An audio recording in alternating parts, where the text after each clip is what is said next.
Assalamualaikum warahmatollahi wabarakatuh. Halo, perkenalkan nama aku Lindiana Lestari dengan NIM B4002401660 kelas C Bisnis Digital. Di sini aku mau presentasi mengenai kasus yang sempat ramai kemarin tahun 2020 mengenai kebobolan data Tokopedia. Langsung aja ke beritanya. Kebocoran data adalah sebuah kejadian di mana informasi pribadi atau sensitif yang seharusnya dirahasiakan secara tidak sengaja atau sengaja terungkap atau diakses oleh pihak yang tidak berwenang. Kebocoran data adalah ancaman besar bagi perusahaan e-commerce. Kebocoran data tidak hanya berdampak pada reputasi perusahaan, tetapi juga dapat menimbulkan kerugian finansial yang besar. Oleh karena itu, pencegahan kebocoran data harus menjadi prioritas utama bagi setiap perusahaan.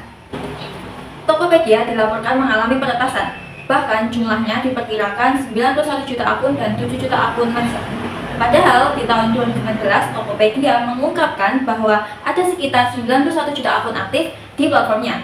Artinya, hampir semua akun di Tokopedia berhasil diambil datanya oleh peretas.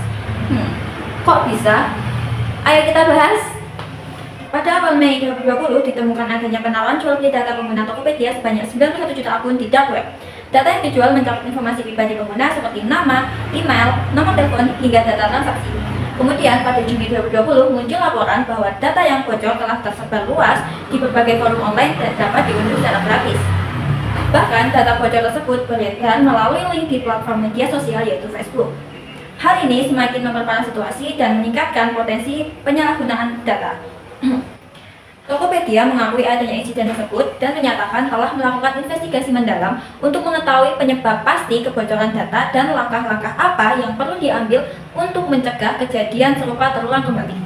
Kasus ini menjadi sorotan publik dan memicu diskusi mengenai pentingnya keamanan data pribadi di era digital. Selain itu, kejadian ini juga menguji kepercayaan masyarakat terhadap platform e-commerce di Indonesia. Pendapat saya mengenai kasus ini yaitu menurut saya kebocoran data tersebut melibatkan jutaan pengguna di mana itu menunjukkan risiko keamanan yang sangat serius. Data yang bocor sangat sensitif termasuk informasi pribadi dan transaksi. Ini bisa berpotensi disalahgunakan untuk penipuan identitas atau kejahatan cyber lainnya. Pengguna bisa mengalami kerugian finansial akibat penyalahgunaan data seperti pencurian identitas atau transaksi palsu. Dan Tokopedia bisa kehilangan kepercayaan pengguna dan mitra bisnis yang akan berdampak pada pertumbuhan bisnis jangka panjang. Menurut saya, kasus tersebut memiliki dampak yang sangat luas. Jadi, kita harus berhati-hati dan tetap waspada. Walaupun kasus ini sudah ditangani oleh pihak Tokopedia, saya ingin memberikan solusi untuk menangani kebocoran data agar tidak terulang lagi.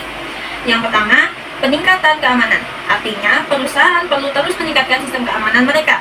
Ini bisa termasuk memperkuat sistem perlindungan data, menggunakan teknologi enkripsi yang lebih canggih, dan melakukan audit keamanan secara berkala. Kemudian yang kedua, pendidikan kepada karyawan. Karyawan perlu diberikan pelatihan tentang keamanan data. Mereka harus memahami pentingnya menjaga kerahasiaan data pelanggan dan bagaimana cara mengenali serta menghindari ancaman keamanan. Yang ketiga, kerjasama.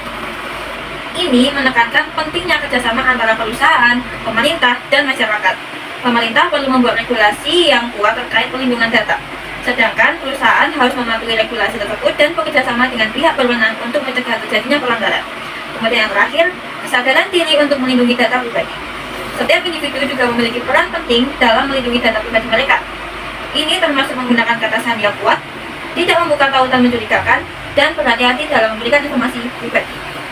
Yang terakhir, kesimpulan. Kasus kebocoran data 91 juta akun Tokopedia merupakan salah satu kasus kebocoran data terbesar yang pernah terjadi di Indonesia. Kejadian ini menjadi pelajaran bagi semua pihak, baik perusahaan, pemerintah, maupun masyarakat. Dengan meningkatkan kesadaran dan mengambil langkah-langkah pencegahan, kita dapat bersama-sama menciptakan lingkungan digital yang lebih aman. Sekian presentasi mengenai kasus Tokopedia dari saya. Kurang lebihnya mohon maaf. Saya Lindiana pamit undur diri dan semoga kasus seperti ini tidak terulang lagi. Saya ulangi, semoga kasus ini tidak terjadi lagi di masa depan. Amin. Bye-bye.